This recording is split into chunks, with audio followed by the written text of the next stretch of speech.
Most of us carry a quiet sense of guilt about exercise. We see the fitness culture, we buy the gear, and then life gets in the way.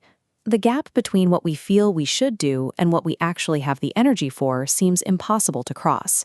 For years, the gold standard has been the World Health Organization's recommendation of 150 minutes of moderate activity every week. If you're working an 8-hour shift and juggling a household, hitting that number can feel so out of reach that it creates an all-or-nothing trap. You figure if you can't do 30 minutes a day, why bother doing 5? But a new study published in January 2026 in the Lancet, one of the oldest and most respected medical journals in the world, is dismantling that exact assumption. To understand how they did it, look at the sheer scale of the data here. The researchers didn't test a few dozen athletes in a lab. They tracked more than 135,000 adults across the United States, the UK, and Scandinavia over an average of 8 years. What they found redefines the minimum effective dose for human longevity. They proved that extending your lifespan doesn't require a grueling cardiovascular regimen. It simply requires a tiny, achievable daily habit. Until recently, most fitness research relied heavily on self-reported surveys. Scientists would ask people to write down how much they exercised over the last week. The problem is that human memory is flawed, and we naturally tend to round up to make ourselves look a bit better. The researchers bypassed that problem entirely by relying on continuous, device-measured data. Every participant in this core dataset wore hip-mounted accelerometers. These sensors didn't rely on anyone's memory. They quietly logged every single minute of daily motion, capturing the objective reality of human movement rather than our optimistic estimates. By cross-referencing this exact minute-by-minute motion data with thousands of mortality records, the scientists could locate the precise biological threshold where our risk of dying actually begins to drop.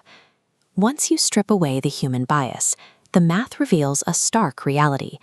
The body responds positively to much smaller increments of movement than we previously assumed.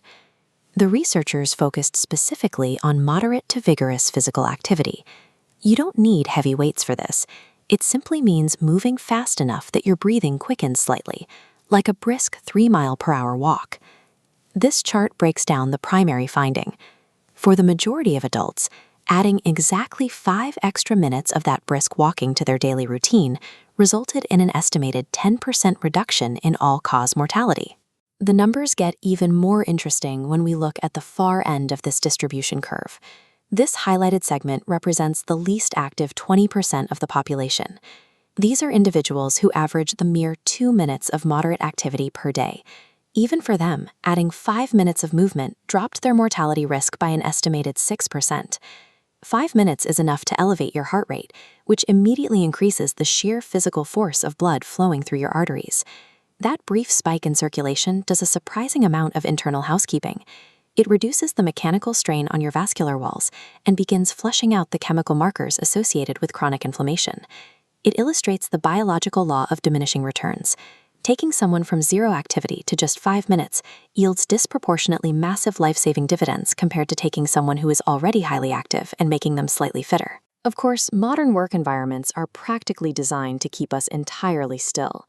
The average adult in these combined cohorts was spending around 10 hours a day sitting down. If adding a purposeful 5-minute walk feels impossible, the study offers a powerful alternative. As we see in this model, simply subtracting 30 minutes of daily sitting time without adding any vigorous exercise at all still achieved an estimated 7% reduction in mortality risk. You can even stack these microhabits together. Parallel modeling published in eClinical Medicine shows that combining just 2 extra minutes of movement with 5 extra minutes of sleep and a half serving of vegetables can theoretically add an entire year to your lifespan if you currently have poor health habits. Hitting these numbers does not require changing into gym clothes.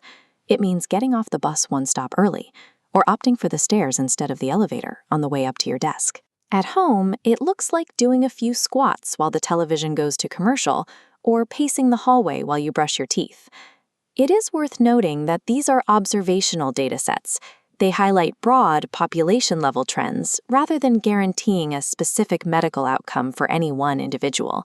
But the overarching message from the data is clear. Perfect is the enemy of good. You don't need to conquer a mountain to protect your health. You merely need the commitment to make tomorrow 5 minutes more active than today.